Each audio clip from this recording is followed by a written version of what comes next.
Hey, good morning, everyone. Welcome. This is our third and final class in this series on 8 steps to a happy life.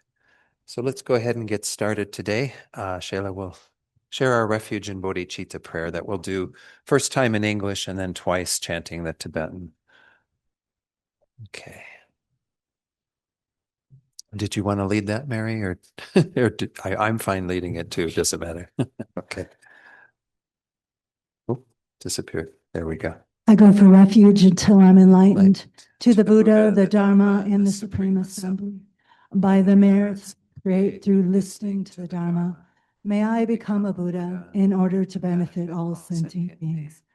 Sangye chodan soki chonam la chanshu bardu dagni kapsuchi dagi chonen gepe sonamgi Jola penshir sange drupa sho sange choran soki chonam la chanchu bardu dagni kapsuchi dagi chonen gepe sonamgi jola penshir sange drupa sho. Thank you, Mary. Thanks, Shayla. Let's start with a little meditation as usual. So just spend the first few minutes focusing on the breath. Today's topic actually is on concentration meditation. And so essentially what we're trying to do in the beginning is just to make the mind as calm, clear, relaxed, and focused as possible.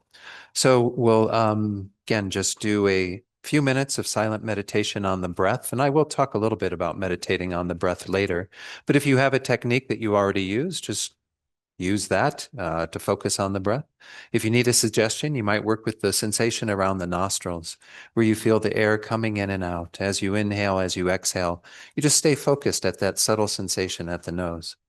And then try not to let the mind wander. But of course, when it does, which it's prone to do, when you see that's happen, no judgment, let go of that and bring the mind back to the breath. So let's go ahead and start our meditation here. And then I'll do, after a few minutes of silent meditation on the breath, I'll lead you in a short reflection to set our motivation for our time together today.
And now to set our motivation for today. In last week's class, we talked about how this branch of morality or ethics that includes us engaging in skillful speech, skillful physical actions, even skillful livelihood. And these are aids to mental purification. So let's just meditate on this idea of mental purification. This is really what the Buddhist path is all about. In the very first class, I introduced the concept of mind in Buddhism. Mind is that non-material phenomenon. It's in the nature of our experience that we have at every moment. And our minds currently are obscured. Our minds have the afflictions, delusions that are not in the nature of mind and yet cloud the mind. They keep us from realizing our true potential. So everything we do in the Buddhist path is to help us to achieve purification of those elements, to remove what is keeping us from achieving our true potential, which is Buddhahood, each of us having Buddha nature. And we do that through these 8 steps, through these various practices that help us to achieve the deepest purification. So in setting your motivation for today, kind of hold that idea, especially as we engage in the teachings that revolve around concentration or meditation. This is one of the most important tools that we use in order to purify our minds. We want to achieve this purification initially with the motivation for ourselves. There's nothing wrong with starting there. We have to want this for ourselves if we are to want this for others.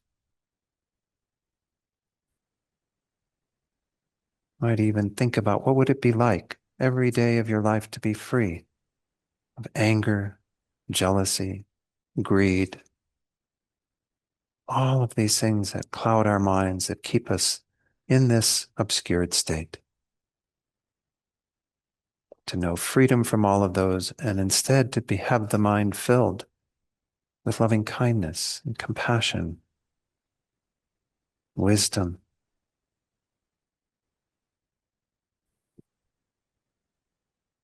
And having generated a motivation that wants this for ourselves and to engage in these teachings from that perspective, we enlarge upon that because we recognize that all beings are in the same predicament as ourselves. We're all dealing with these deluded, distorted states of mind that cause us problems as well as those around us to experience suffering and difficulty. So we want to be free of those so we can also help others to do the same work, to achieve the potential that they have, to become a Buddha so that they can know the complete fulfillment of their minds. And of course, we accompany that thought with the wish to become a Buddha ourselves so we can help others to do that. Right now, in our current state, we simply cannot accomplish that for others.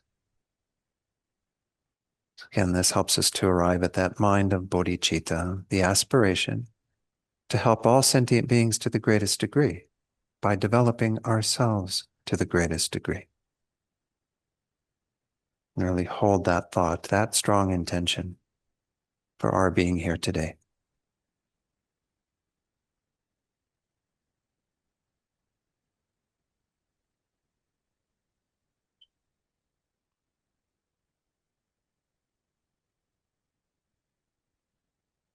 And then open your eyes fully and come back into the space and we'll begin today's class. So again, welcome everyone. This course, as I mentioned in the first class, it's based on the idea of these the Noble Eightfold Path, which was taught in the initial sutra of the Buddha. So it's definitely a teaching that comes from the source, from the very first discourse the Buddha gave. But in this tradition, in the Mahayana, we don't look at them as, distinctly in the way that we're looking at them in this course, but nonetheless, they all feed into our Mahayana path as well, our bodhicitta motivation, our wish to become a Buddha for the benefit of others. So we're never divorced from our traditional teachings. This is just a different presentation. I want to go ahead and get back into the overall structure. Let me get the slideshow going here. This again is the schema that we're using for looking at these 8 aspects, these 8 steps to a happy life. We're kind of encompassing them within these 3 higher trainings, as they're often called. In the very first class 2 weeks ago, we looked mainly at the higher training of wisdom. And even though that's kind of the result in an end, in a way, you want to kind of arrive at some deeper level of wisdom, we have to start with some sort of foundational understanding of what the Buddha taught. We looked at right view, which was grounding all of our teachings primarily in the teaching on the Four Noble Truths. The Four Noble Truths are really the format for which everything the Buddha taught, it all proceeded from that kind of initial setting out what the Buddha had discerned about our current situation and what the potential was for us to have something different than that. Then we went on to look at right intention, and we just kind of did a meditation where we looked at our kind of the thoughts, the motivations we want to bring to our practice. And of course, that is to achieve a happier state of greater state of well-being, eventually to achieve Buddhahood. Then we went on last week to talk mainly about the higher training in morality, which encompasses the next 3 of these 8 steps. How we speak in the world, verbally interact with others, how we interact with others physically, and then, of course, what we even do for a living. And I wanted to finish up that subject. I didn't have a chance to go through everything on that. But we see that, again, all 3 of those are aspects that you might think, well, if Buddhism is all about working with our mind, why do we need to be attentive to how we are in the world? Well, how we are in the world is a reflection of what's going on in our minds. And of course, it also supports what we are doing with our minds. When I introduced that concept in the meditation today, and we looked at it last week, that we see those 3 things, especially how we speak, how we act, and how we get our livelihood, as aids to mental purification. And the Buddha's whole path is about purifying our minds, removing all these negative tendencies, and of course, replacing them with what sort of is in the very basic nature of our minds: loving kindness, compassion, wisdom. All of these can be revealed, in a sense, in practice when we have created the space for them by removing everything that obscures those. So this is really what we're dealing with, and the Buddhist path is one of mental purification. So when we engage in healthier ways of being with others, through our livelihood, again, how we speak, how we act, all of that acts as a support for the deeper work that we want to do and working on our minds. These things are very much related. So again, this is what we were looking at last week. Let me finish off this little bit on right livelihood, because as I said, we don't talk about livelihood quite as much in Tibetan Buddhism. And I find the teachings that Bhante Hanepala Gunaratana gave to be really quite useful. But there's also some things I want to share from Alex Berzin, a wonderful teacher in the Tibetan Buddhist tradition, some insight that he got from the Dalai Lama in talking to him about how we use our lives, what do we do with our lives. This is something that came from, again, this wonderful book, 8 Mindful Steps to Happiness. In that book, he gives an assessment of skillful livelihood that we can each use. So we can use these 3 interrelated questions as a means of exploring what we do currently for a living. Are there problems in terms of these questions? Is it something that we perhaps might need to correct? We might correct that within our job, but we could also maybe look to, maybe we have to do something else. The very first one is my job by nature harmful to myself or others? There certainly are some occupations out there. I mentioned last week, here we are in New Mexico where we have, Los Alamos and Sandia Labs and these places where they're, designing weapons or putting together things that will harm sentient beings potentially. Not a very good livelihood, really. We don't want to be in anything that involves poison, weapons, even things that can be harmful to the health of beings. So again, this is something that we need to check, because if we're engaged in that type of action and receiving our pay from that type of activity, we're kind of dealing with something that's not quite on the level, not quite supporting what we're trying to do in our Buddhist path. The Buddhism is based so much on this concept of ahimsa. Ahimsa, the Sanskrit term, means non-harmfulness.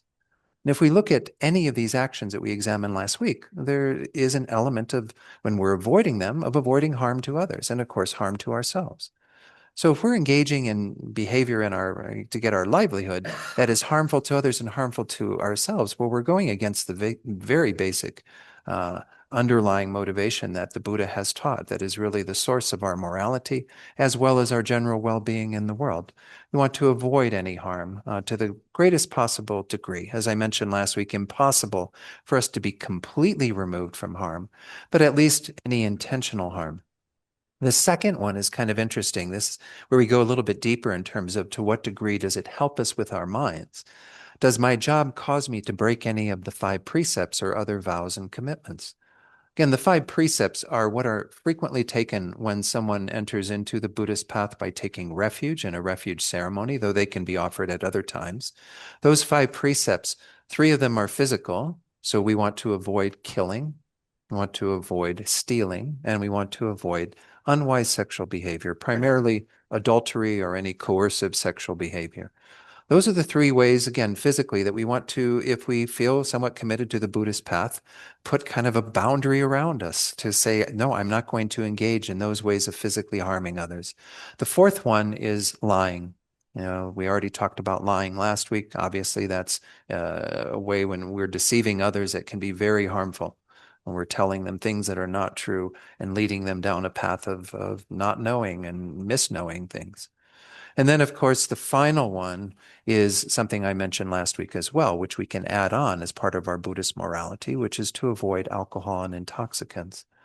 Again, that vow, when it's given, can be given in different ways. It's good if you do decide to take these vows to check with the preceptor as to how those vows are being given. I remember the first time I took the 5 lay vows, it was with Penro Rinpoche, and his way of interpreting that was that you don't become intoxicated. But some teachers are much stricter around that and say you don't drink at all. If you want to have your glass of wine for your health or whatever every day, well, then don't take the vow, because that's not really a way to support that. But why that 5th one is there, again, we talked about a little bit last week, is because we want to avoid getting into sticky situations, where we do have the temptation then to engage in misbehavior.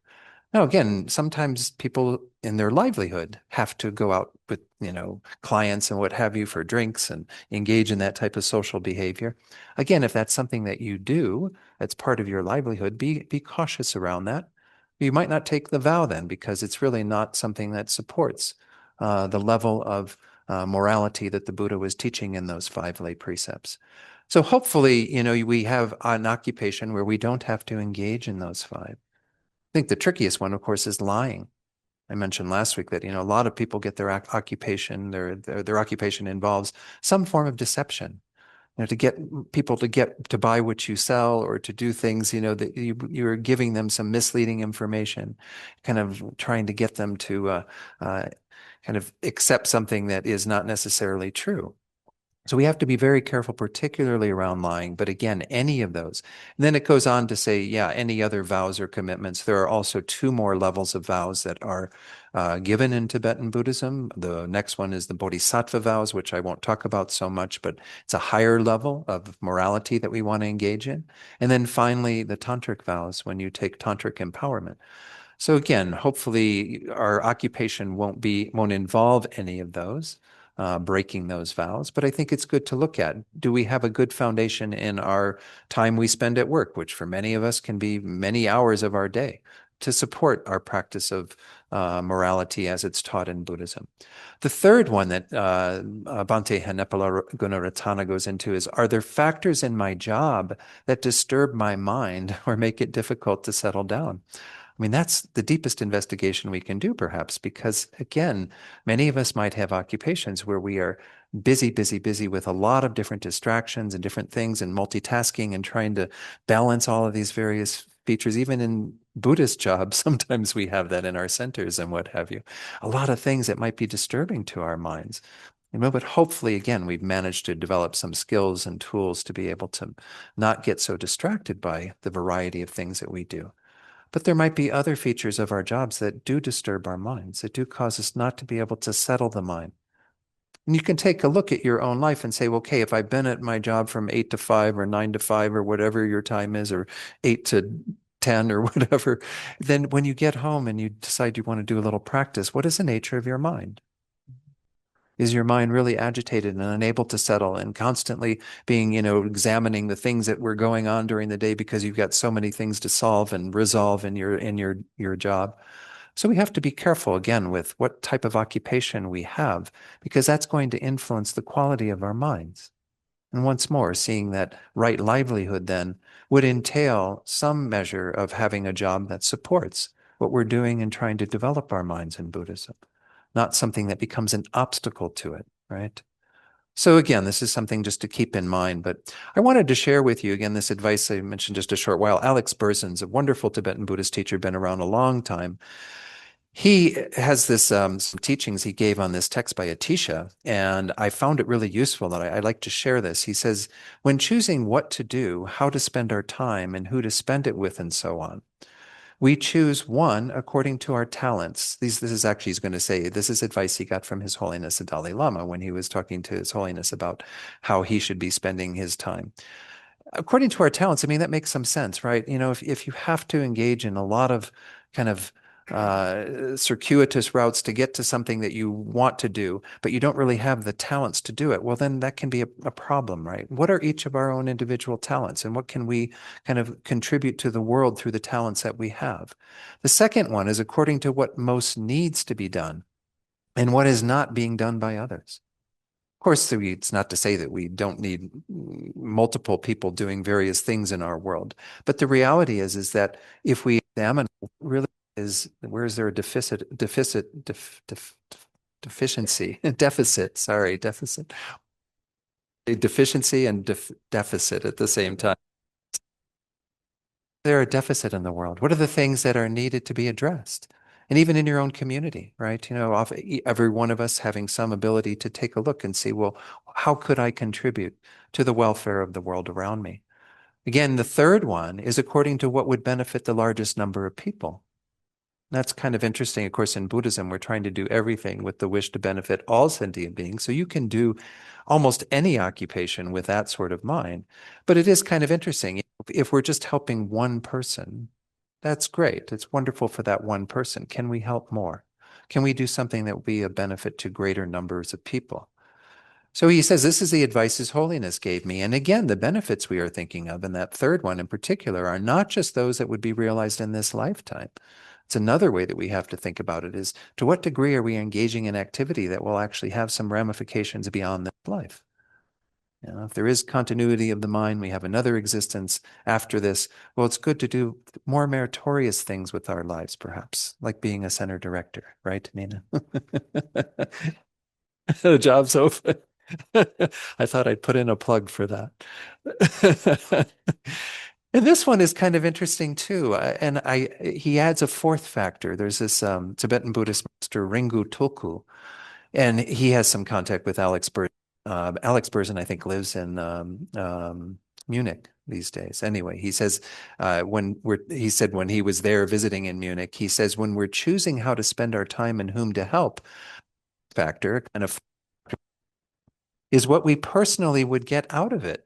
And that's because until we're very high bodhisattvas, there's always going to be some selfish component to our motivations.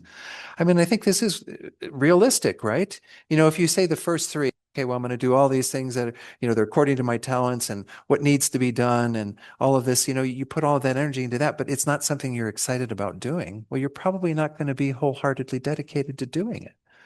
So we have to have some kind of energy from our side that says, yes, this is something that I feel really good about, my contribution to the world, the things I am doing. Anyway, I hope you find that advice kind of useful. Just gives some more intangible things to look at around our livelihood, which again is a good portion of most of our days, right? Every one of us having to do something to pay the bills, to make sure that we can have the resources to live this life and live this life well. So again, it's important that we have some attention to our livelihood. So let me go back to the slides, and I think that was the end of that little bit. Let's go on then to, again, back to that overview. Today, what we're going to go on to is the higher concentration, or sometimes called meditation. The idea is that this is actually an important skill that we have to accompany with all of our practice. Beginning with the training in wisdom. Well, this is again a more initial survey of wisdom is to give us the paradigm, the way the Buddha sees the world and what our intentions can be within that understanding. The second one is where we actually start doing the work of having a greater effect based on that view in how we are in the world.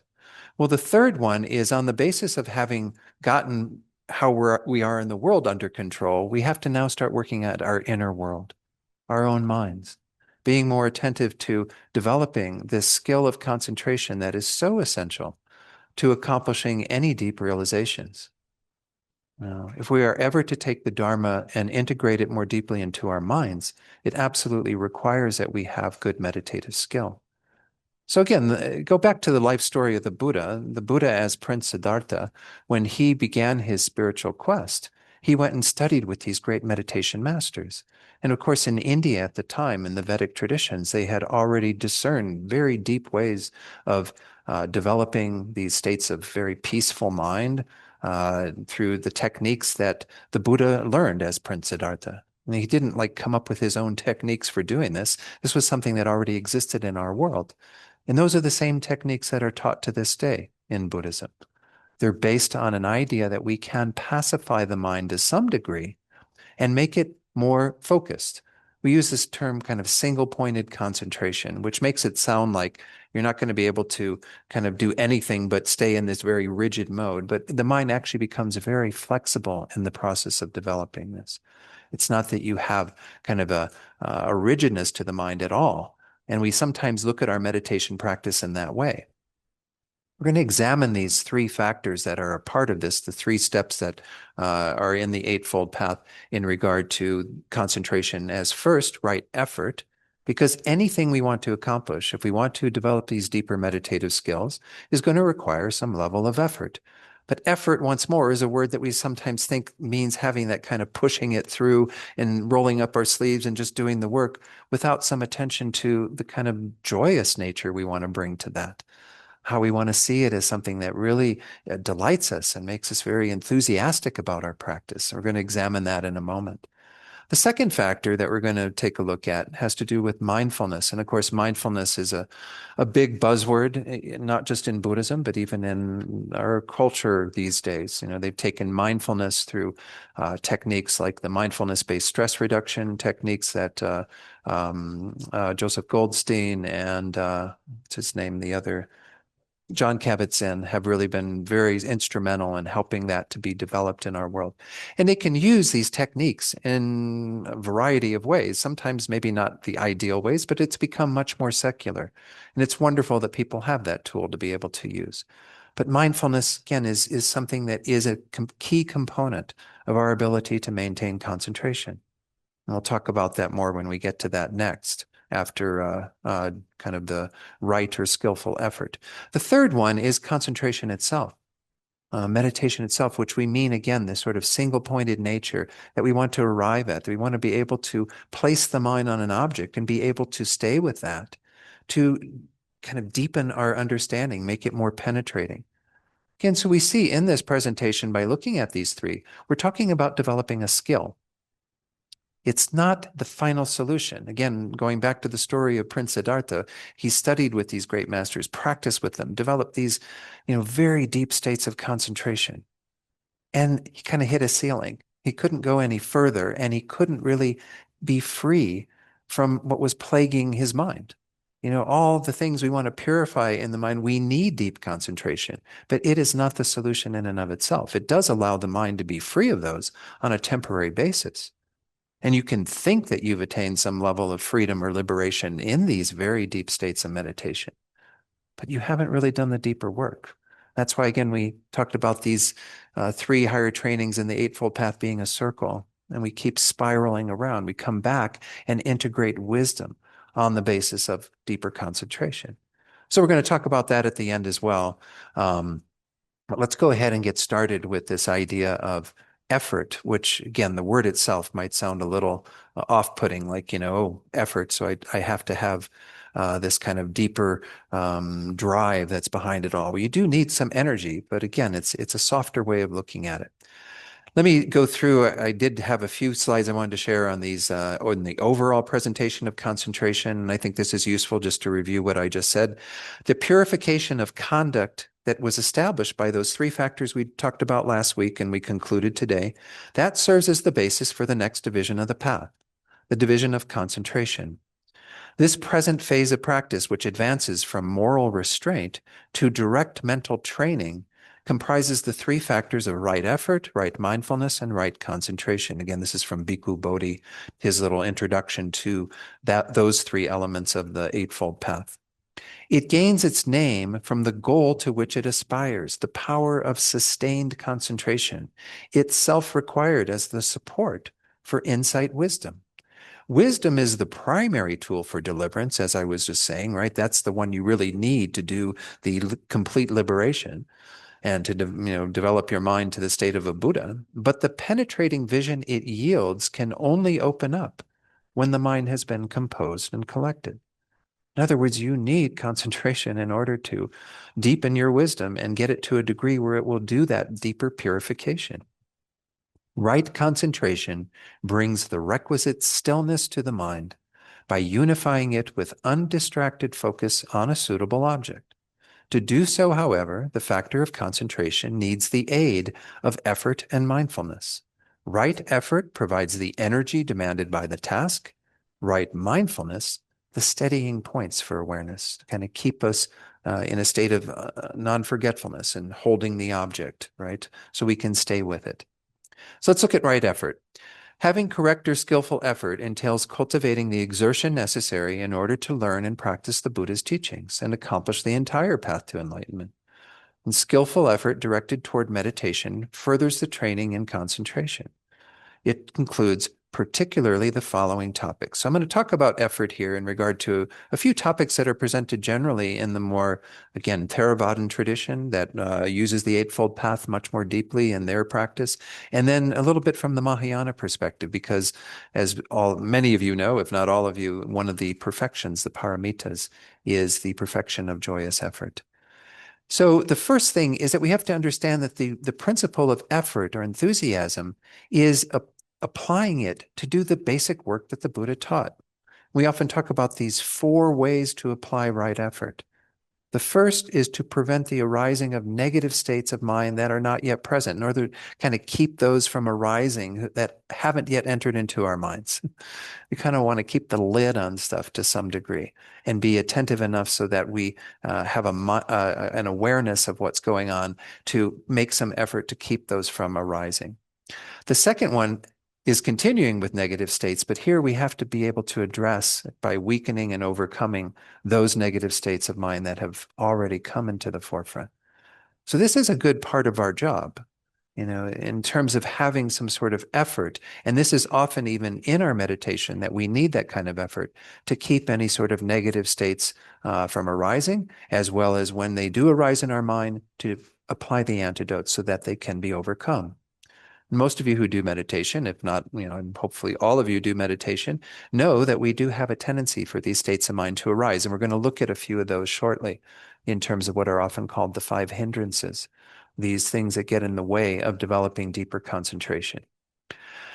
The second pair at the bottom there have to do with positive states of mind. And here it's a very similar idea. You want to adopt the positive states of mind that aren't present in the mind yet, and you want to maintain and increase those that are present. And of course, this is a part of our meditation too. Again, we're going to get into that deeper in terms of when you come back around after having focused the mind, well, then you use the mind as a tool to do that work again, to remove the negative tendencies and to advance the positive ones. But even as we are sitting in meditation, we're always trying to cultivate those factors that will be much more beneficial for the mind to remain single-pointed and remove, again, the things that keep arising, that keep us from having that type of focus. So we see that this skillful effort, and of course, skillful effort isn't just on the cushion. On the cushion, we need it because we need to have some, again, engagement in the practice in a way that will lead to the results that we're seeking. But off the cushion, we need joyful effort as well, right? We need to actually bring these principles into our daily life and have greater focus and awareness of what's going on in our minds. And we're going to talk about that a bit more when we talk about mindfulness. Let's go on then to talk a little bit about, I think the next slide has to do with these 5 hindrances. These 5 hindrances are, again, they're mainly set out in the Theravadan tradition, but we do encounter them frequently in the Mahayana. In fact, one of the secondary bodhisattva vows is to, overcome these in terms of developing our deeper practice of concentration. It says their progress in meditation in particular is thwarted by 5 hindrances that we must overcome with constant effort. And again, this effort, I'll be pointing this out at the end where we introduce a bit more of that joyous nature of it. These are things we should be wanting to remove from our minds to the greatest degree. Why? Because we see that they are obstacles to developing a more peaceful state. Because when we talk about this mind of concentration we're trying to achieve, yes, it is single-pointedly focused and free of distraction, but it is a mind that, again, is very peaceful.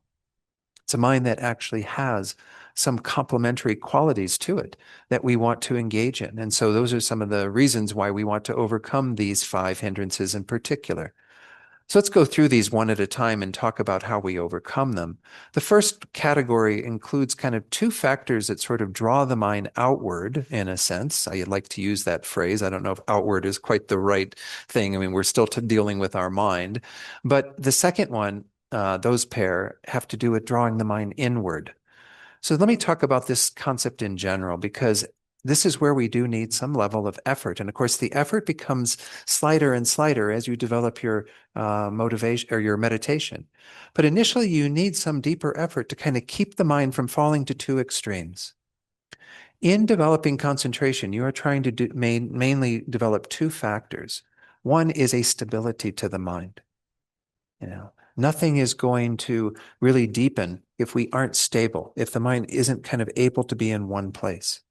If we're constantly all over the place, but our energy is too dispersed, we won't be able to do the deeper work. So stability is one of the major factors we're trying to achieve in concentration and developing our meditation. The second one is kind of clarity and intensity. And that means that there has to be a sort of sharpness to the mind. A lot of people, when they come to meditation or they're introduced to meditation, they see it as like, oh, this is going to be so great. I'm just going to be able to relax and just chill out. Well, there's some relaxation that is in part of this. We're not doing meditation with like a tense mind, with, everything all kind of, hyper vigilant and what have you. But at the same time, it isn't the same sort of relaxation really, exhausted from a day, like taking a hot bath or something like that. Those things are nice to do to just sort of treat ourselves to sort of spacing out and just being, I don't know, kind of totally relaxed. In meditation, it's a different kind of that we want to achieve. That's that second factor, the kind of clarity and intensity to the mind. We're trying to make the mind very focused, but again, not in a really tight way, in a way to which it makes it become very useful. Because you need that sort of clarity to the mind to be able to digest the teachings and bring them deeper into your mind. So those 2 factors, we have 2 ways that the mind kind of is opposed to us creating that stability and that clarity. The stability is thwarted by the tendency of the mind to be distracted and wander away. And most of you will see this in your meditation, right? You probably have already experienced it, where you sit down to meditate and it's like a pinball machine. You're going all over the place and trying to follow this and follow that and resolve this from the day and try to, justify why you said something to somebody that they took as rude and all the various things that go on in your mind. And it's like a party, right? And you're not doing the work then. The mind's not stable. In talking about the first of these hindrances, we have 2 ways that the mind becomes unstable. Excitement is the tendency for the mind to get sort of attracted to pleasant things, right? Because sitting in meditation can seem a little boring, right? We like to be entertained. And look at the culture we live in where we're constantly entertained, right? We're just that far away from any kind of entertainment. Turn on your phone and look at something and, you can see all sorts of stuff that will be more entertaining than probably watching your breath or watching your mind. But this is the tendency, again, this excitement is drawing us towards those pleasant things. The second one that's called regret, we're mainly talking here about the regret that we have about the unpleasant things and unpleasant stuff that we've done, which can be channeled into some sort of, healthy response of purifying those things, trying to address them, trying to refrain from doing them in the future, all of that. But here you kind of get caught up in it and you end up spending a lot of time in that kind of negative place where you're regretting things that again you've done in the past. So a lot of times with excitement and regret, it's either like looking at the past in ways that, are unhealthy or being kind of future oriented with things that we would like to be experiencing that, we can't wait to get up off our cushion to go have that ice cream in the fridge or whatever. All of those sorts of things are not going to allow the mind to settle. So again, we're going to talk about how we overcome those in a moment, but I'm just introducing these two kind of things that get in the way of stability and clarity. For clarity, it's the tendency of the mind to kind of go too far inward. With meditation, you are drawing the mind in. You're not trying to be so involved, particularly in the senses and in these distracting factors. But sometimes when we do that, and this happens with all of us too, I'm sure we've all experienced it, is the mind gets very dull and sleepy and foggy. And of course, sleep is when we take it too far, right? And that sometimes happens where you're like, falling asleep on your cushion, right? I remember Pema Chodron in one of her teachings talked about how the first time she did meditation, she remembers hearing the gong to start the meditation period. And then she kind of felt like she was slipping into this really, kind of nice place. And then the next thing she remembered was the gong going off at the end. But in between, it was like just this spacing out thing. Again, this is not good meditation. In fact, we don't want to familiarize ourselves with that type of quality to our minds. The sort of dullness, the lethargy, kind of things move in a dull state. We're doing that. Again, we're not having the sharpness of the mind that we need. They use this example, and it was actually even in the film Little Buddha. Some of you may have seen that in Bernardo Bertolucci film, I think, with Keanu Reeves playing the Buddha. It was kind of funny, but anyway. He's like coming out of this deep practice where he's been even engaging in these ascetic practices as Prince Siddhartha, and he goes down to the river to take some water to kind of replenish his, satisfy his thirst and replenish his body to some degree.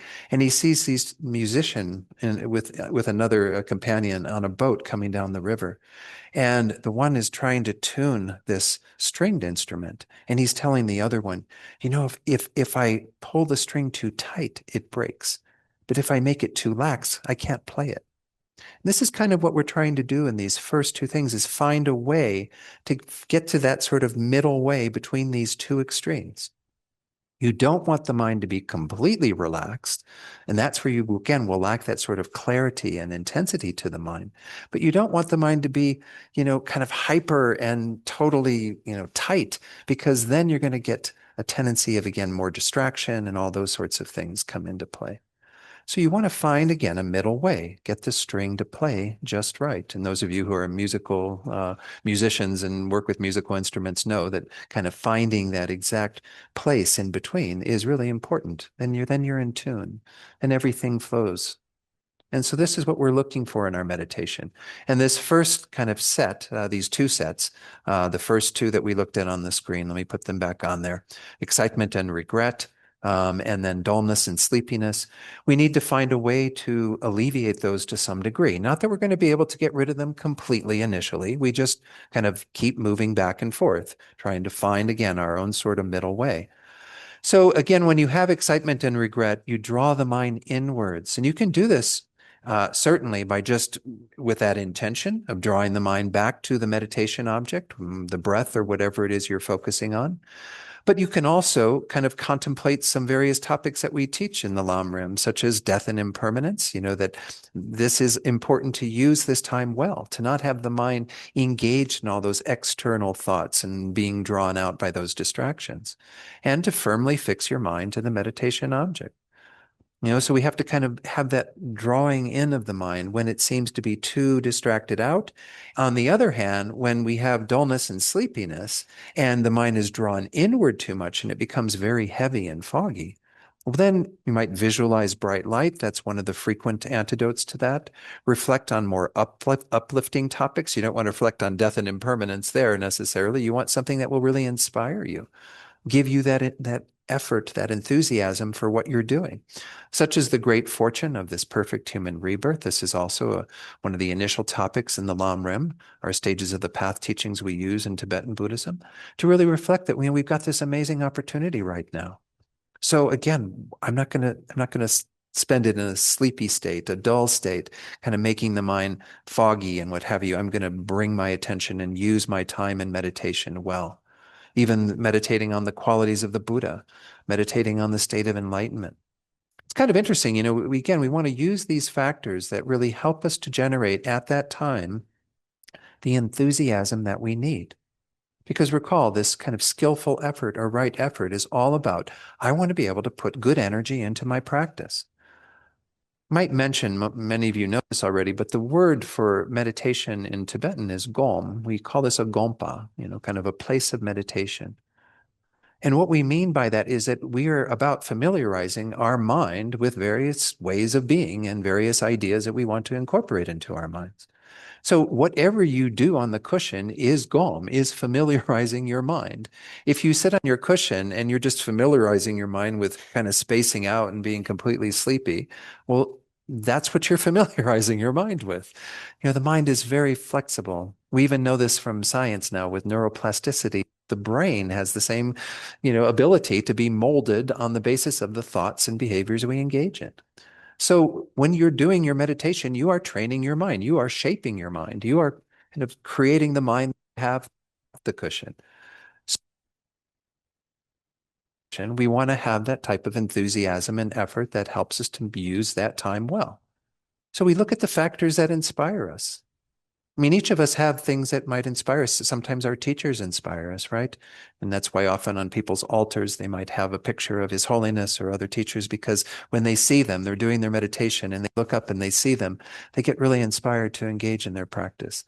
So what we're talking about when we're counteracting this first set of hindrances is we're really trying to find the things that bring enthusiasm to our own practice. Help us to stop the wandering out of the mind by making the mind more focused. And then, of course, when the drawing inward of the mind happens, to bring the mind up a bit so that we, again, keep doing that balancing act, tuning that string so that we find that kind of perfect middle way. So those are the two I want to emphasize in particular, but we obviously have three more factors that are involved in these five hindrances. The next two are kind of the pair that are similar to what I talked about previously when we deal with kind of anger and attachment. These two kind of ways that we get involved in kind of messy behavior and what have you. The mind of ill will here, it's kind of a mind of that's malicious, that is wanting to harm others through our speech or through our actions.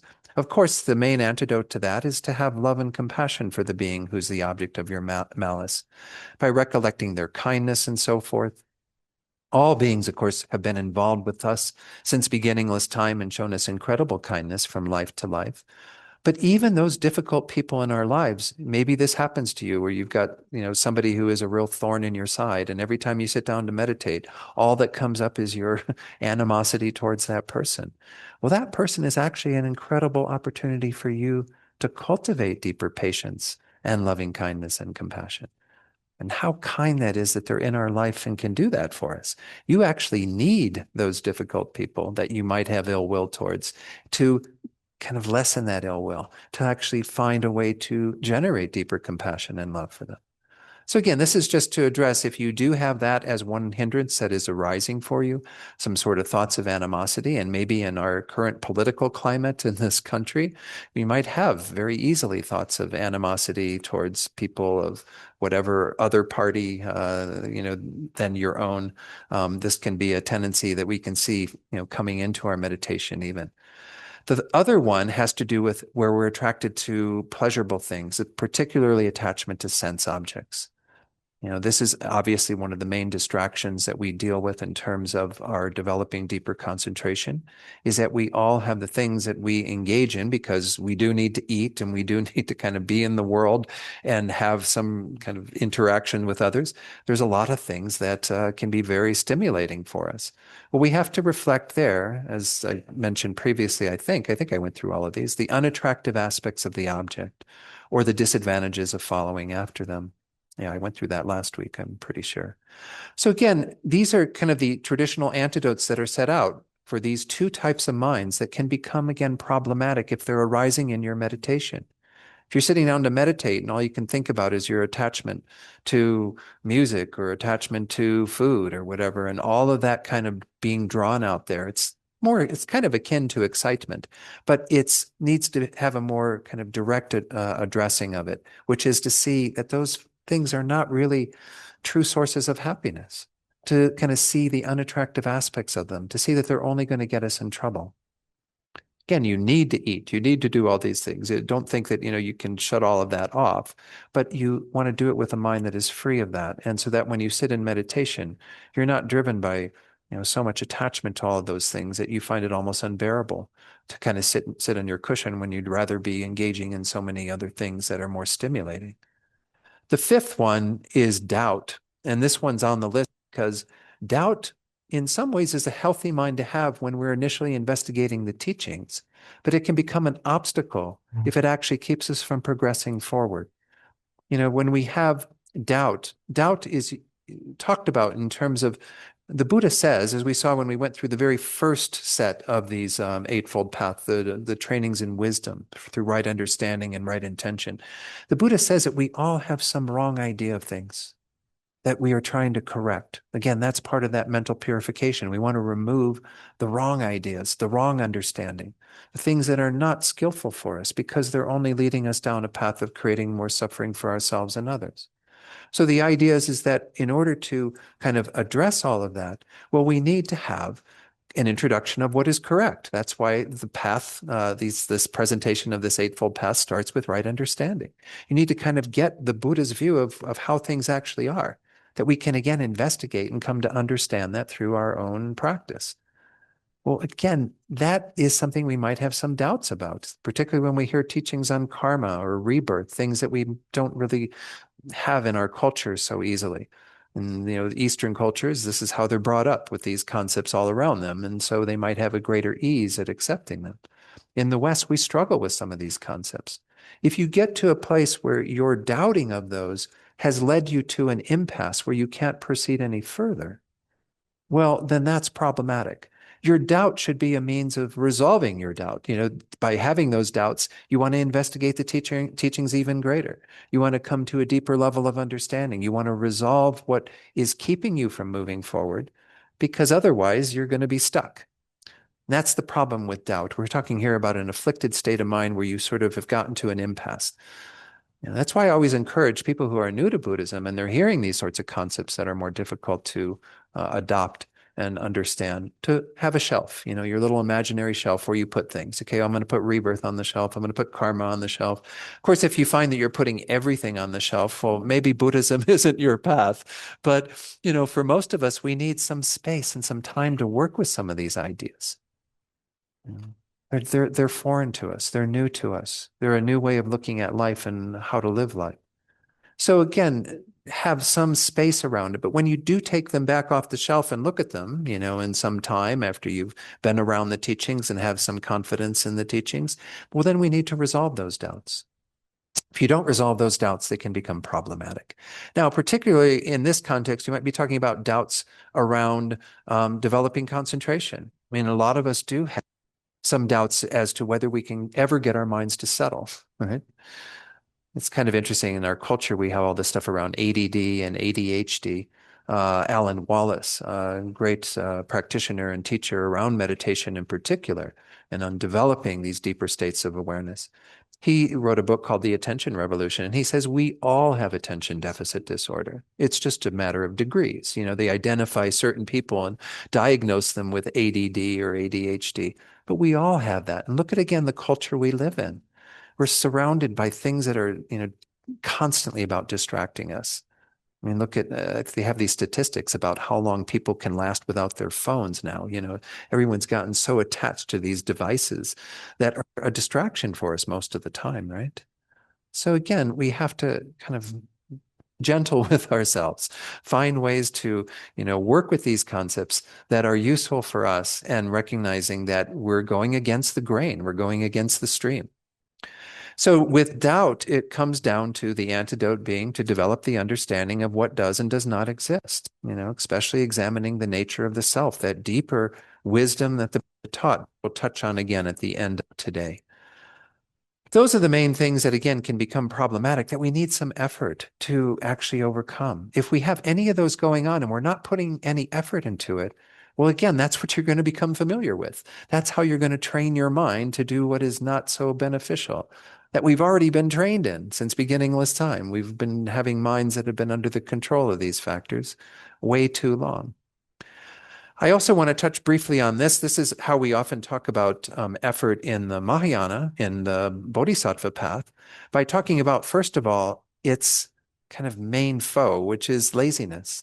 We often talk about laziness in our culture as being the first one, this kind of indolence, this mind of manana, right? I just keep putting everything off and I don't really want to engage in it. I'd much rather sit in front of the TV and watch Netflix or something rather than engage in my meditation. This is something we do obviously have to overcome. The second one, though, is interesting. Laziness of attachment to mundane affairs. We do fill our lives with an awful lot of things that we're quite attached to doing. And in the process, we might not have the energy and time to put into our meditation. The Buddha says this is actually a form of laziness. Why? Because we are not making that concrete choice to spend our time engaging in practice, as opposed to engaging in all these other mundane activities. I sometimes call this a laziness of busyness because we have very busy lives again, right? Very distracted lives. We have many things going on and we like to tend to all of these things. But a lot of them are pretty mundane stuff. And I'm not saying we have to shut those things off completely. Again, that's going too far. We want to find a middle way.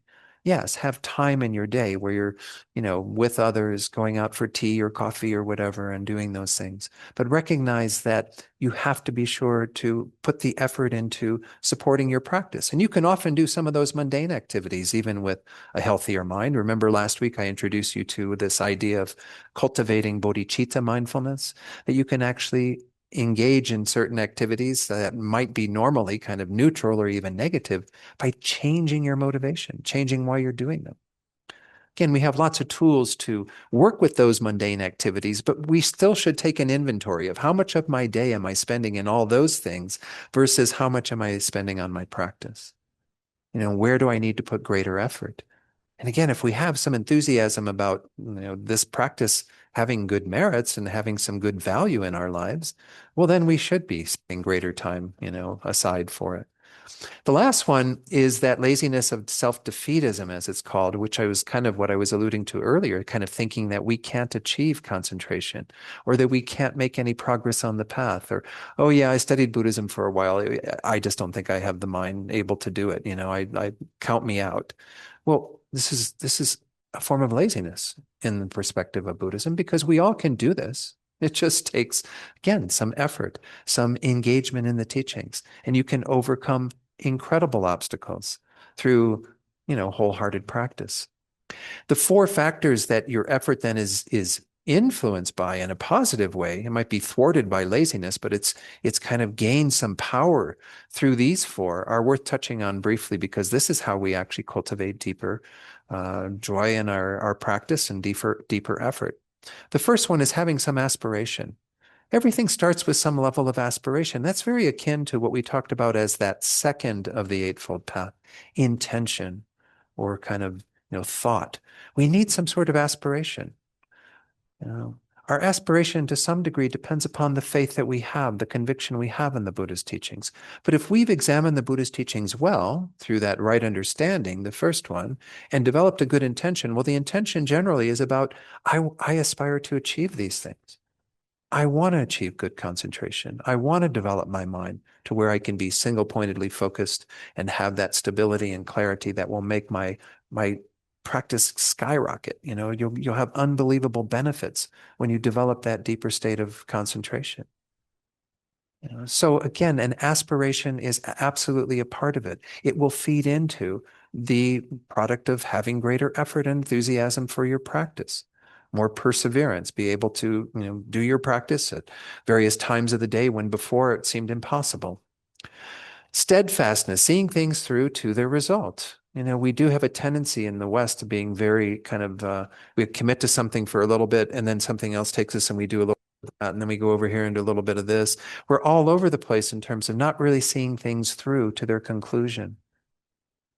That's an important part of our practice as well.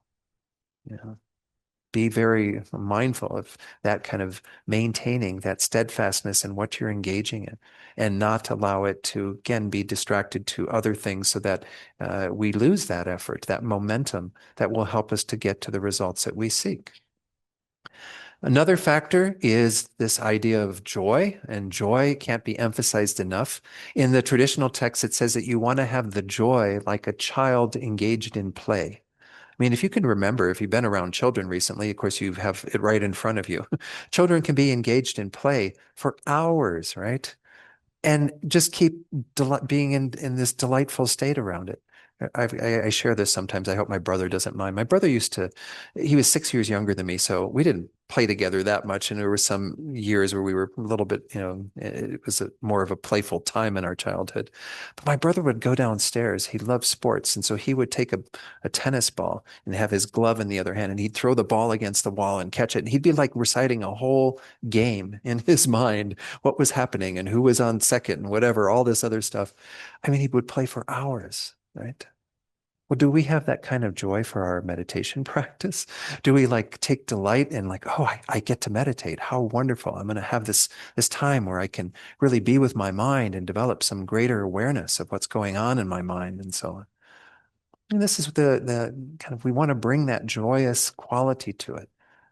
It is going to involve some effort. I mean, we use that term frequently, but that effort is not going to be so effective if we don't bring a joyous quality, if we don't have some lightness to it, an ability to kind of work with our minds. And even when you're having difficult days, when the mind is very distracted, where you can't seem to settle on the object for anything, have some humor around that too. Kind of go, oh, there it goes again. That's Don and his monkey mind, just that's the nature of our minds, right? So have that kind of lightness and joy. The last one is an important one. I'll put it back on the screen just for those of you kind of grounding in the words there. The last one is relinquishment. And this is kind of an interesting factor because by relinquishment, we mean kind of setting aside the practice when we need to. And that's an important quality, right? Because once more, we're not automatons. We're not be able to just go, okay, I'm going to practice every moment of the day till I go to bed. Even in my sleep, I'm going to try to practice. When I get up, I'm going to start practicing. I'm going to be practicing till I go to bed. I mean, this is impossible for most of us to do. Maybe over time, you can be more fully dedicated to your practice. But most of us need to set the tasks aside, set the work aside at times to replenish our strength. So this idea of relinquishment is through our own wisdom, we should be able to discern the times where, okay, I've done well, good enough. That'll do for today. So I can then have some kind of relinquishment. Go out for a walk, take, and you can do things again with good motivation. See all of that as part of supporting your meditative practice.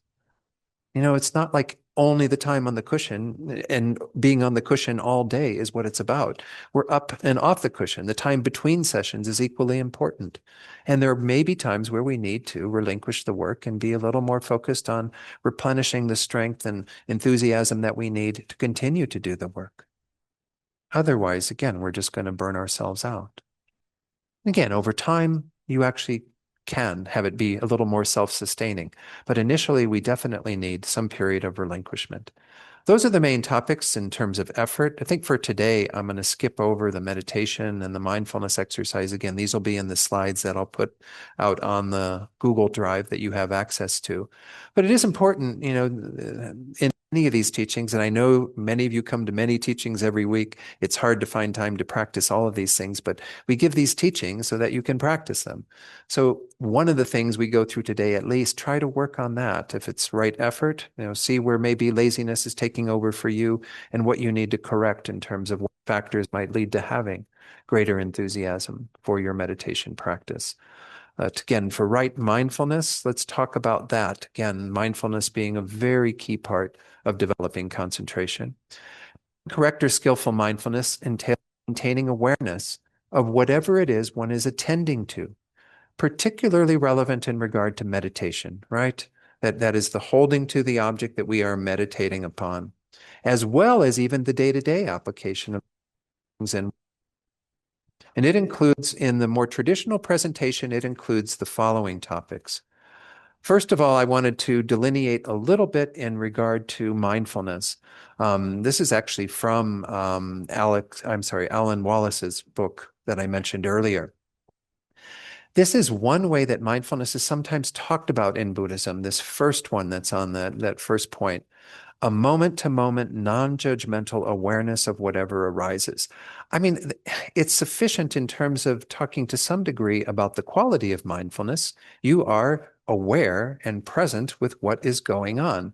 But the idea of it kind of being a bit of non-judgmental is a little strange to me. And again, I'm not putting that down. I think there are times where maybe that type of meditation can be very useful. In mindfulness practice in Tibetan Buddhism in particular, we're talking about being mindful of something. So it's not just a sort of non-judgmental, oh, this is floating into my mind, I'm mindful of that. And then this floats into my mind and I'm mindful of that. It's what do you want to actually be mindful of? Okay, when he would talk about mindfulness, he would use that phrase exactly. He would say, okay, mindfulness, but mindful of what? And Venerable Rubina often talks about this, right? How even a good thief needs to be mindful. If you're like an art thief, we've had those thefts of, great pieces of art at a couple of museums. Well, you need to be somewhat, concerned about what you are doing. Am I triggering an alarm by doing this and doing that? You want to make sure that you attend to every little detail so that you get away with the art that you're intending to steal. It's a strange example, but that shows that, again, mindfulness is needed for even non-virtuous tasks. So mindfulness here, we want to have mindfulness of what it is that we are engaging in that supports this more wholesome path. And when we're off the cushion, what are the things that inform how we are in the world? So again, we're mainly going to talk about of when we're on the cushion here, but nonetheless, mindfulness is a factor we need during our day. Or else we get mindless. We start doing things without attending to the principles that are meant to guide us in our world. Ahimsa, non-harmfulness, bringing some wisdom into what we're doing and so on. Even the three things we looked at last week around our, verbal behavior, physical behavior, and our livelihood, all of these things require some level of mindfulness. A more appropriate definition or description of mindfulness in our tradition is this second one on the screen. Attending continuously to a familiar object without forgetfulness or distraction. And again, by familiar object, we mainly are talking about virtuous objects or objects that we are intending to use as a tool for developing meditation.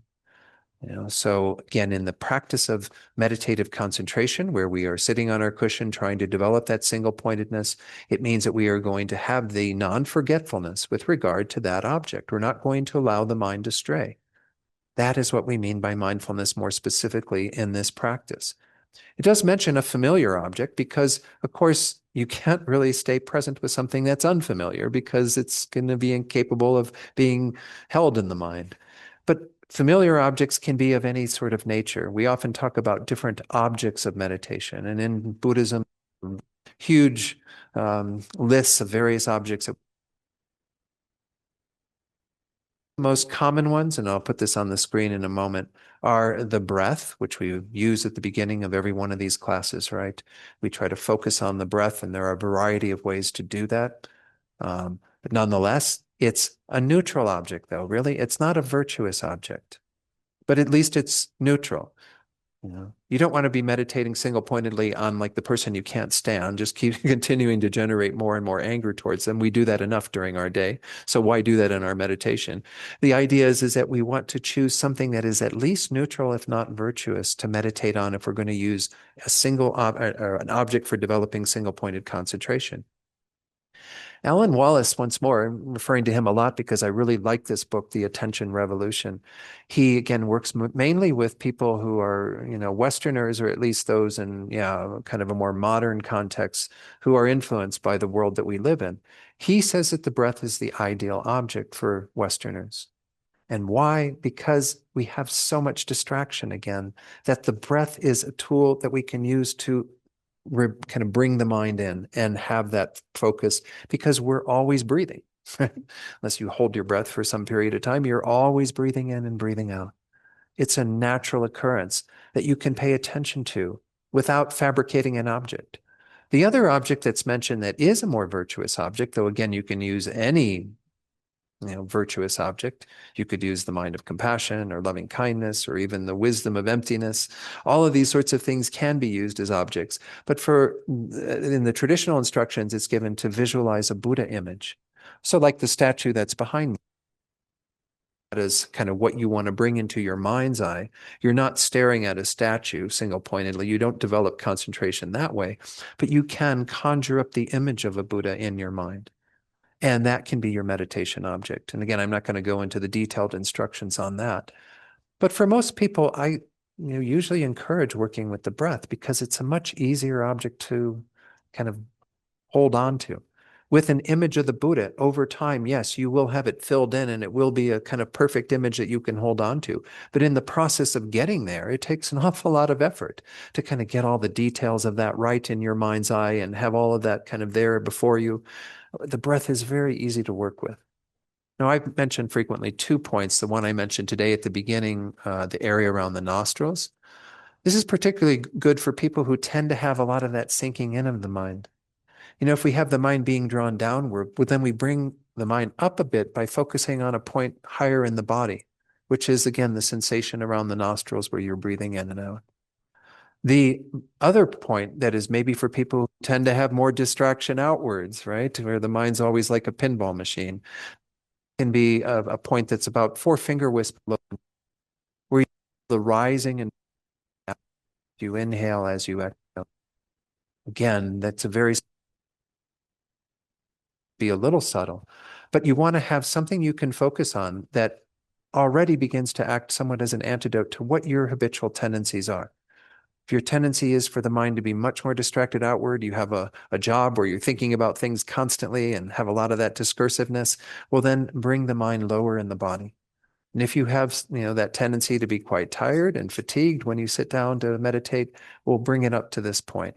But there are other techniques to work with the breath. But those are the 2 main points that I would encourage you to kind of take a look at, examine, and see if they work for you. And of course, if you want to become, more adept with other objects, you're welcome to do that. I'm going to skip over this thing of these close placements of mindfulness. They're on your sheet, but I think in the end, they're not going to be as useful to you, perhaps in the process of me getting through today. Those are a very important topic in meditation. And then even this other one, the 4 misconceptions. These are all, again, ways that we can take our mindfulness and we can sort of bring it to our everyday life by having examined kind of the nature of our world and how we are sort of in the world and as embodied beings, in terms of the objects that we experience, the feelings that we have on the basis of that. Mindfulness has many, many applications. The mindfulness we're going to mainly focus on today, that's why I skipped over some of these. I wanted to include them just because they're part of the sheet that I've given you. And that's, again, when I tend to do this as sort of 8 sessions and we have a little more time to go deeply into different aspects of mindfulness. The mindfulness we're mainly focusing on here is, how do I stay present with that object? How do I make sure that the mind is not forgetting what it's doing when I'm in meditation?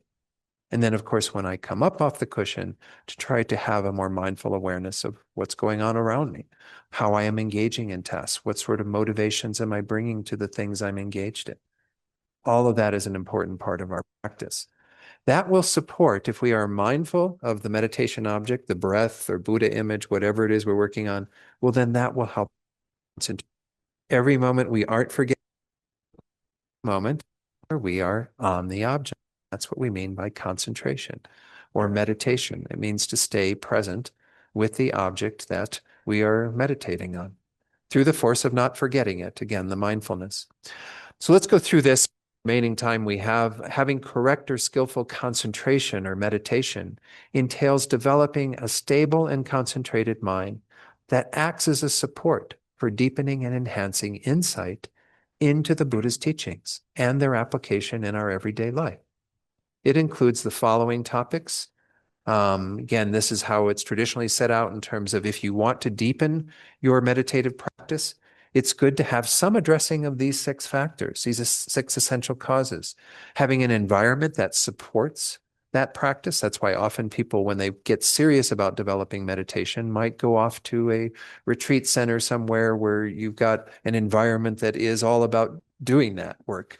In our everyday lives, in most of our physical environments where we live and so on, it can be very challenging. Having few wants and being content, these are things we can address in our everyday life, right? If we have a mind that's constantly thinking about acquiring this and acquiring that, not being satisfied with what we currently have, well, these are going to become problematic in terms of deepening our concentration. Maintaining pure morality. We already talked about that previously. That was last week's looking at the three factors of the Eightfold Path that support good morality. That's an important foundation for engaging in concentration. And then the next one, completely giving up the demands of society. Well, if you're serious about meditation and on retreat, then completely giving up may work for you. If you're trying to practice meditation as a person working in the world and what have you, well, you still have to be engaged in that. But nonetheless, try to recognize that we can't get totally consumed with all of that and really do justice to our meditation practice. And then the final one, completely abandoning thoughts of desire. That sounds like, again, a pretty tall order, but we want to do our best to diminish those thoughts of desire. Again, in terms of sense objects and what have you, things that will, again, be more distracting for us on the cushion. This is what I was mentioning earlier. We have common objects of meditation. These two I put out as two really good objects. But as I said, my teacher in Italy, Geshe Jampa Gyatso, he said, you can develop on any item, but obviously you don't want to choose, again, like the face of the person you can't stand the most or something. You don't want to choose something that's really challenging for you because it's going to incite more disturbing emotions and what have you. You want something that has some neutrality to you, like the breath, or again, something that's a bit more virtuous, like the image of a Buddha. We also want to just touch briefly today on what are often called the 5 faults and their 8 antidotes. I'm going to show you the chart in a moment. These are what hinder the development of concentration. And I might mention that this is one approach that we have to developing what we frequently call calm abiding in English. The word is shamatha in the Sanskrit. This is this state of mind that we're ideally trying to achieve over time in our meditative concentration. This is the mind that will allow us to rest with a real stability to the mind. Pliancy or suppleness, they say, to the mind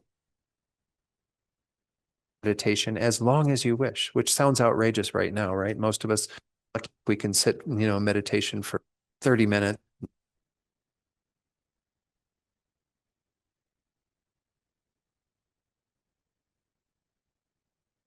Level of shamatha or calm abiding, you do have that serviceability of mind.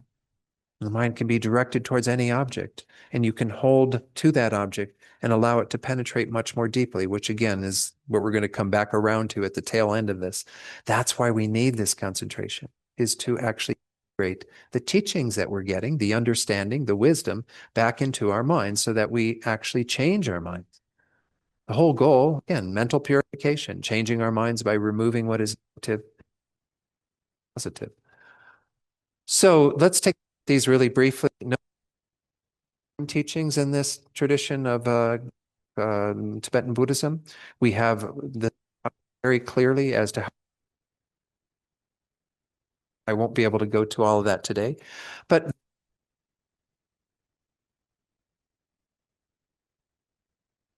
and a lot of this I've already laziness. Well, that's the first obstacle we face. The first thing that becomes a fault is that we just aren't spending the time in meditation because we're indolent, because we have attachment to worldly activities, and because we think we can't do it. One of those reasons. Well, we need deeper faith and conviction in the Buddha's teachings and in our ability to attain concentration through studying how to do it. Again, through those teachings that I just mentioned. We need an aspiration to engage in our practice, put some effort into it, actually make the determination that we're going to sit in meditation and be attentive to the mind. And eventually, over time, we develop that pliancy, that kind of suppleness of the mind that acts as the final antidote. And that comes about much later, again, in our path. But we will see greater serviceability of the mind as we progress. The next one, forgetting the instruction, well, that's what I was talking about in relation to mindfulness. We need that factor of mindfulness that allows you to hold on to the object. That's what's meant by forgetting the instruction, is when you lose the object. And we all know what that's like in our meditation when we sit down. Okay, I'm going to focus on the breath at the nose. And then suddenly we're in la la land and we're thinking about all this kinds of stuff, right? Well, that's what we mean by forgetting the instruction or the object. If you have mindfulness that holds to the object, doesn't allow you to forget, then that factor will keep you from having that fault. The other one, the third one there, is when you're not identifying this laxity, which is a subtler form of that dullness or sleepiness that we talked about, the drawing in of the mind. It keeps the mind again from being very clear and intense. That can be something that can be problematic, and so can excitement, the tendency for the mind to wander outward. So both of those have to be identified. We have to know when those faults are arising. And this is where we talk about a factor that we haven't touched on yet in this course, which is called introspection. Let me talk about this just a little bit. Introspection in our meditation, they say it's kind of like a spy that checks up on our meditation every now and then. We need that introspection during our day too, to check up on what we are doing, how we are living our lives, what decisions we're making, what's informing those, and so on. But we need it in our meditation to make sure that these two factors haven't arisen. Again, in a grosser way, that's when the mind gets wandering out to all kinds of stuff that we can be more excited by, or, have some attachment to and what have you. And then in terms of the drawing in, when the mind becomes very dull and lethargic, where we're not really having the energy to it that allows us to have that clarity of mind, that sharpness. So again, we have to be able to identify those. Introspection is the factor in our minds that checks up and says, hey, Don, you've lost the object. You're in, sleepy town down here. You're already kind of moving in that direction. Heighten the mind, bring it back up so that you can be present with the object. Or you're totally distracted. You need to bring the mind down to be with the object. So we need that factor of introspection to identify it. And then, of course, we need to make the appropriate adjustment. And if we don't make the appropriate adjustment, that's what's called non-application, the fourth fault. That means you're not doing the proper thing at that time to correct it. You identify it maybe, but you go, oh, no, I'm not going to deal with that. You need some application of some, again, through your effort and these various techniques to bring it back to a focus on the object. The last one is not going to be encountered until you get way further in developing your concentration, which is where you're applying antidotes when you don't need to, because the mind is already pretty balanced. It's already in that groove, in that nice state of being focused on the object. And so that one I don't usually talk about so much because that's way further on in our development of meditation. But we need at that time a mind of equanimity that just hangs out with our meditation because we're doing just fine. We don't need to apply any sort of corrections. The string is tuned correctly at that point, to use that analogy. All right. So again, there's some meditation and mindfulness exercise practice that I would encourage. Let's talk a little bit about kind of how this all comes together in the last few minutes that we have here. So today was mainly focused on this idea that we need to at least have some effort that we put into engaging in a meditation practice.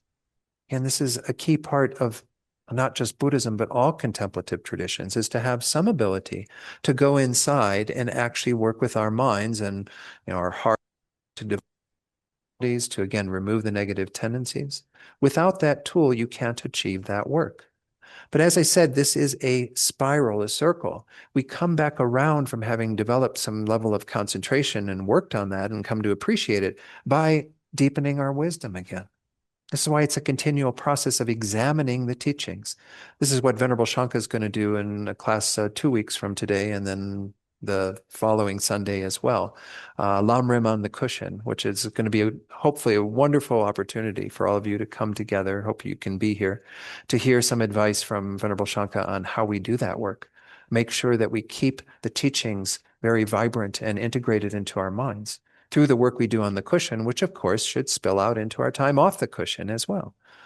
But we bring kind of that training and concentration to inform our understanding of wisdom through right understanding and right intention, which then also informs how we are in the world through our engaging in proper morality, through being attentive to what we're saying and doing in the world, as well as our livelihood, and making sure that everything we do supports the deeper mental purification we're trying to engage in. And then that strengthens our desire to deepen our concentration, and that informs our wisdom. It all becomes very circular and very much things interacting with each other. So don't think that these are, 8 separate factors and 3 separate trainings. They're all about an integrated practice. It's all something that, again, is part of the Buddha's path to help us to find within ourselves the happiness that we seek and be free from suffering, and then be able to, through the Mahayana path, become more qualified to help others to do that as well. So I hope it's been useful what we've gone through here. We're just about at the bottom of the hour here. So I wanted to see if there were any questions or comments from folks online as well as here in the Gompa. And if you do have a question in the Gompa, please put your hand up and we'll get the microphone to you so everyone can hear what you have to share. And you're welcome to make a comment too, but looks like Amanda's already put her hand up online. So Amanda, could you please unmute? And it's sort of a comment. When you were talking about equanimity as something down the track for us to achieve, that's not exactly what you were saying, but the role of equanimity anyway. What came to mind is all the wonderful advice and the way you set everything out is so inspiring and etc. So then I think about how obviously I'm not doing any of that. And I found that one thing, well, not doing any of it, but so much still to go, that how equanimity can help me in the way I see myself, like to have equanimity towards myself and my own progress. I just thought I'd make that comment. Do you have anything to say on that? Well, let me first of all, because I through that, the word equanimity has 3 different uses, at least in Buddhism. The first, but in regard to that chart, is when you have the mind in kind of a state of balance. And that's what we mean by equanimity, is the mind is not needing to do anything because you're sort of you're in the groove. You're actually doing what you need to be doing. It's a state of mind that it's not completely neutral, but it's not active. It's not kind of doing anything more than what needs to be done. It's a mind of balance. That use of the word equanimity in regard to that particular training. I think more akin to what you're talking about, Amanda. Use equanimity as a mind state that all beings, not having the mind be biased in relation to our friends, having attachment to them and so on, having anger towards people who are difficult, having an indifference to people who are strangers to us. Those distorted attitudes get in the way of us opening our heart to all those beings. And of course, having some equanimity for ourselves as well, seeing that, we have to accept ourselves within a scope of and for our own well-being in the same light as we have for others, and so on. This is to get us to we have for concern, where we have not let those kind of biases get in the way, where we can say, okay, yeah, this is somebody who is manifesting as a difficult person for me, and I don't agree with the actions they're engaged in, but I can have some genuine concern for them as a sentient being, as a being who wants to be happy just like me and doesn't want to suffer just like me, and so on. That second equanimity. A third one, the feelings that we might have, meaning 3 feeling tones. Placements of mindfulness that I skirted over in regard to mindfulness. One of them, the second one, is close placement of mindfulness on feelings. We actually come to understand, if you start paying attention, that you're always having one of 3 feelings present. You're going to have a feeling of pleasantness present at times, unpleasantness at other times, and what we call a mind of equanimity or neutrality, which is really kind of a flat line. And parts of our day are flat line, right? Where we're kind of not feeling anything. Maybe sometimes where you're driving or doing something, some task, where the mind isn't really delighted and the mind isn't really depressed and, bent out of shape by something. Instead, it's sort of just riding. That's a third use of the word equanimity. So I think certainly, yeah, in terms of our practice, we can apply the first one when it comes to a deeper level of concentration where we just hang out. We just sort of keep riding the wave because we're doing just fine. We need that sort of balance. But I agree with you, Amanda. We need kind of the second one in some regard too, to have a greater equanimity for ourselves and sort of accept ourselves, accept others, and see everyone through a lens of equal regard and equal concern. And that's an important part of our practice, especially in the Mahayana. So thank you for bringing that up. Did that help? Okay. Yeah, that was great. Thank you. Great. Thank you. Anyone else, anything from today or from the course? I know this was a lot of information in 3 sessions and probably like feeling completely full. So, so just take some time again, and these teachings are out there. Don't feel like you have to work with all of them. Again, I'll post the slides on the drive, and that'll always be there for you to access. So you can do that at another time. Let's go ahead and do our dedication prayers then for today. And Mary's going to lead us in doing those, and Shayla will get them on the screen. Thank you both.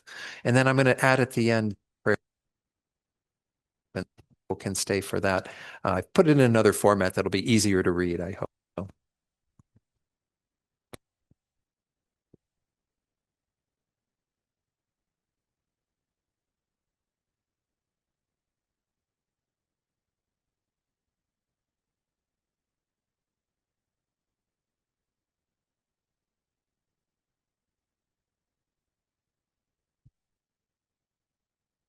From Master Shantideva.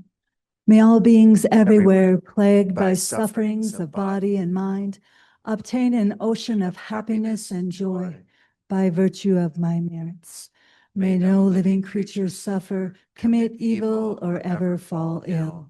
May no one be afraid or belittled with a mind weighed down by depression. May the May the blind see forms and the deaf hear sounds.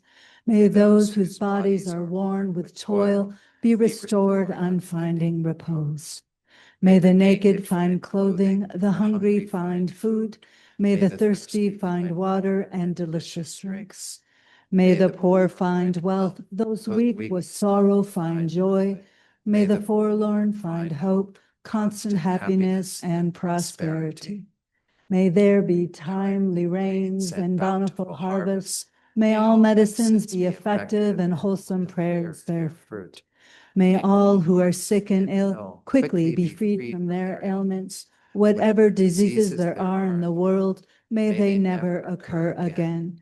May the frightened cease to be afraid, and those bound be freed. May the powerless find power, and may people think of benefiting each other. For as long as space remains, for as long as sentient beings remain, until then may I too remain to dispel the miseries of the world.